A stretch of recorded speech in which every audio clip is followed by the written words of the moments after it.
Welcome to lesson 9.5. In this video, we'll be discussing how to integrate vector-valued functions. In the previous video, we talked about how to differentiate vector-valued functions, and now we're going to be doing the opposite. We will integrate.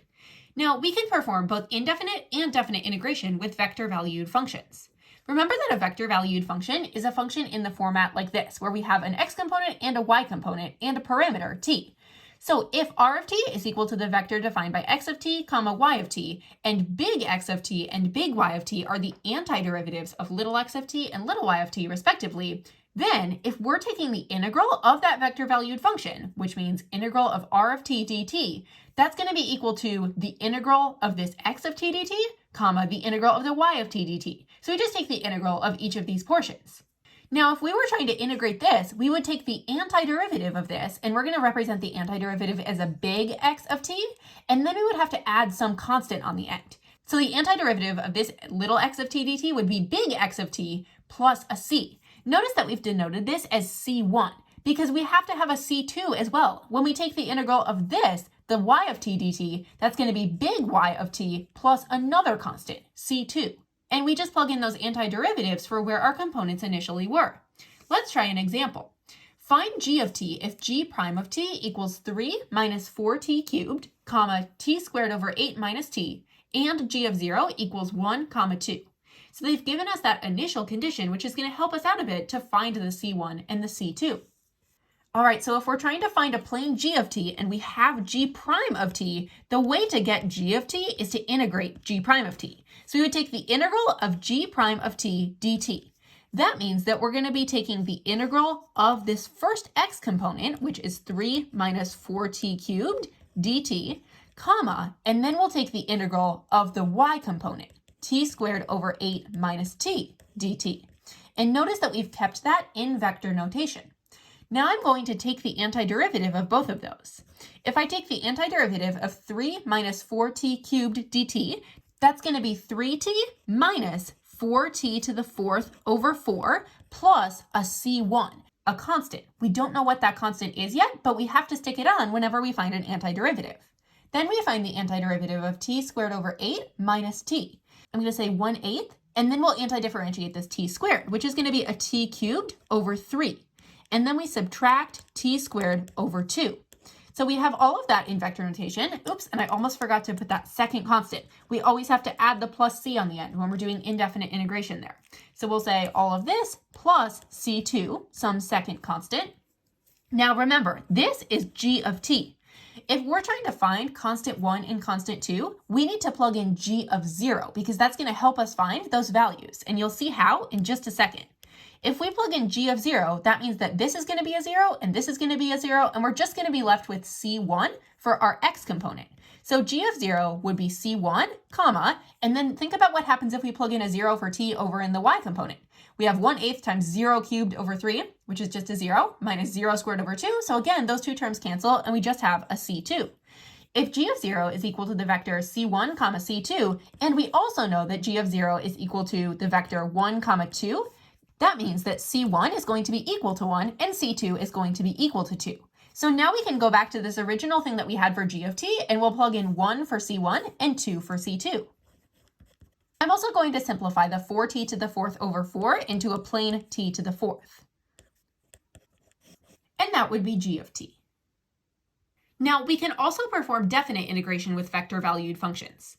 So it's giving us these same initial conditions. So r of t equals the vector x of t, comma y of t, big X of t and big Y of t are those antiderivatives. Then if we're taking a definite integral, an integral from a to b of r of t dt, and in this case, a and b represent times, so time 1 and time 2, we just integrate each of the components individually with those bounds on there. And then if we're trying to evaluate something like the integral from a to b of little x of t dt, we just take the antiderivative at b and subtract the antiderivative at a. We do that for both components so that we get actual values. Let's try another example. The vector-valued function f is defined by f of t equals 2e to the power of t, comma t cubed minus t. What is the integral from 0 to 2 of f of t dt? First, let's begin by setting up the thing that we're going to need to integrate. So the integral from 0 to 2 of f of t dt is going to be equal to, and then we'll set up that vector. It's going to be equal to the integral from 0 to 2 of the x component 2e to the power of t dt, comma, the integral from 0 to 2 of the y component, t cubed minus t dt. Then we need to integrate each of those. The antiderivative of 2e to the power of t is going to be just a 2e to the power of t, and we evaluate that at 0 and 2. For the y component, first we take the antiderivative of the t cubed minus t. That's going to be t to the 4th over 4 minus t squared over 2, and then we evaluate that at 0 and 2. Then we have to actually evaluate these, and that will give us the integral of our vector valued function. So for here, we would plug in 2 and then subtract plugging in 0. So we're going to get 2e squared minus 2e to the power of 0. For our y component, first we would plug in a 2. We would have 2 to the 4th over 4 minus 2 squared over 2, and then we would plug in a 0. I'm not even going to show that though, because I know that this is going to be a 0 if we plug in a 0 for t into both of these. Then we can simplify this even further. 2e squared would stay as it is, but 2e to the power of 0, we know that e to the power of 0 is 1. So that first x component is just going to be 2e squared minus 2 times 1, or 2. And then for the y component, 2 to the 4th is equal to 16. So we have 16 over 4, or 4, minus 2 squared, which is 4, over 2. We really have 4 minus 2 right there, which is really just a 2. So this would be the integral from 0 to 2 of f of t dt. Let's try a multiple choice question. The instantaneous rate of change of the vector valued function h of t is given by f of t equals 4t minus 7t squared, comma 6 plus 2t minus t squared. If h of 1 equals 2, comma 7, what is h of 0? This one's a bit confusing because they're giving you two functions, f and h, but it says the instantaneous rate of change of h of t is this f of t. So we could really think of f of t as h prime of t because it's the instantaneous rate of change. So I'm just going to write h prime of t is equal to all of that. We have h prime of t equal to this vector. If we're trying to find h of 0, we should probably figure out what plane h is first. To do that, we can say h of t is equal to the integral of h prime of t dt, because if we take the integral of h prime, that's going to give us just a plane h. And then that means that we need to take the integral of the x component and the y component. For the integral of the x component, we'll be taking the integral of 4t minus 7t squared dt. For the integral of the y component, we'll be taking the integral of 6 plus 2t minus t squared dt. And then we have to figure out what those integrals are. So that means that we have h of t equal to, and then we'll start evaluating these. What's the antiderivative of 4t minus 7t squared? Well, that's going to be 4t squared over 2 minus 7t cubed over 3. Then remember that when we antidifferentiate, we also have to stick a plus c on the end. And in this case, we'll do plus c1 because we're also going to have a c2. Then we antidifferentiate 6 plus 2t minus t squared. That's going to be 6t plus 2t squared over 2 minus t cubed over 3. And then we stick that second constant on the end, plus c2. Now, it was given that h of 1 is equal to 2, comma 7. So let's plug in a 1 everywhere that we see a t, and that will help us get our values for our two constants. So h of 1, we know that we would be plugging in a 1 for t right here. So we'd have 2 times 1 squared, which is just going to be a 2, minus 7 thirds times 1 cubed, which is really just minus 7 thirds, plus c1 right there. And then again, we plug in a 1 right here. We have 6 plus 1 minus 1 third plus c2. We also know that h of 1 is equal to the vector 2, comma 7. So this is all equal to 2, comma 7. So this means that this first portion must be equal to 2, and the second portion must be equal to 7. If we set the first portion equal to 2, we're going to get 2 minus 7 thirds plus c1 is equal to 2. Then these two 2's can cancel, and we're going to have negative 7 thirds plus c1 is equal to 0, which means that c1 is really equal to 7 thirds. Then for the second one, we take our y component, which is 6 plus 1 minus 1 third plus c2, or 7 minus 1 third plus c2, and that's going to be equal to 7. Now we can see that the 7's are going to cancel from both sides. We have negative 1 third plus c2 is equal to 0, which means that c2 is equal to positive 1 third. This means that I can rewrite my h of t equation with 7 thirds in place of c1 and 1 third in place of c2. I'm also going to do a bit of simplifying. For instance, I'll simplify 4t squared over 2 into 2t squared. Now what it was really asking me for was h of 0. If I'm trying to find h of 0, that means that I plug in a 0 everywhere that I see a t. So h of 0 is equal to, and then this is going to be a 0 because 2 times 0 squared is 0. This is also going to be a 0 because we have that t, which is now a 0 in it. And we're just going to have a 7/3 for the x component. So we'll have 7/3 for the x component. And then all of these three terms will also drop out because they're all going to be zeros. And then we just have a 1/3 for the y component. Therefore, h of 0 is equal to the vector 7/3, 1/3. This matches answer choice D. Let's look at one more application of integrating vector-valued functions, and that would be in a motion context.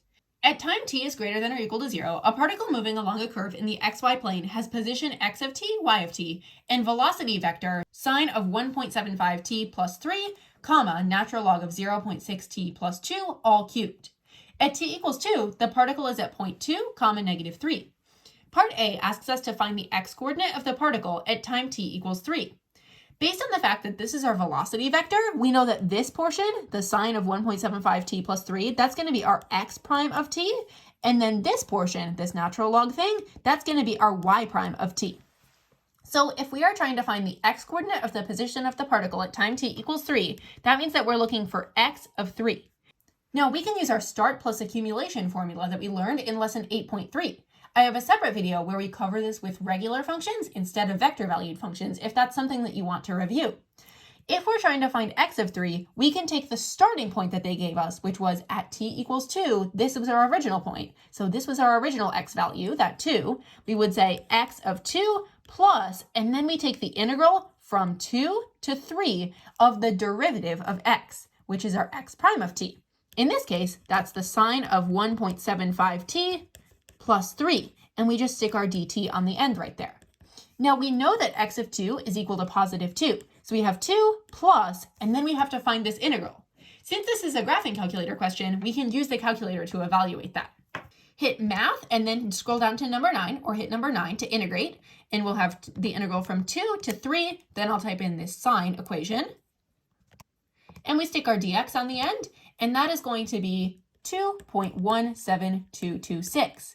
Then we can add 2 to this, which was our initial condition, and we wind up with 4.172. So that means that the x-coordinate of this particle at time t equals 3, we know that x of 3 was equal to 4.172. Part B asks us to find the y-coordinate of the position of the particle at time t equals 11. So if we're trying to find y of 11, that means that we need to take our initial y, which was, since it gave us at t equals 2, we'll take y of 2, and then we'll add the integral from 2 to 11 of that y prime of t, which is this natural log equation. So the integrand will be the natural log of 0.6t plus 2, and that entire thing is cubed with a dt on the end. Then we know that y of 2 was equal to negative 3. So we'll say negative 3 plus, and then we can use the calculator to get the value of this integral. We'll use math 9 again, so hit the math button and then number 9, and we're going from 2 to 11, and then I'll input that function. Don't forget to cube the whole thing, and then we stick our dx on the end, and that gets us 50.79177. Then we can subtract 3 from that, and that gets us 47.791. If we round, it'll be 47.792. This means that y of 11, our y-coordinate of the position of the particle at time t equals 11, was 47.792.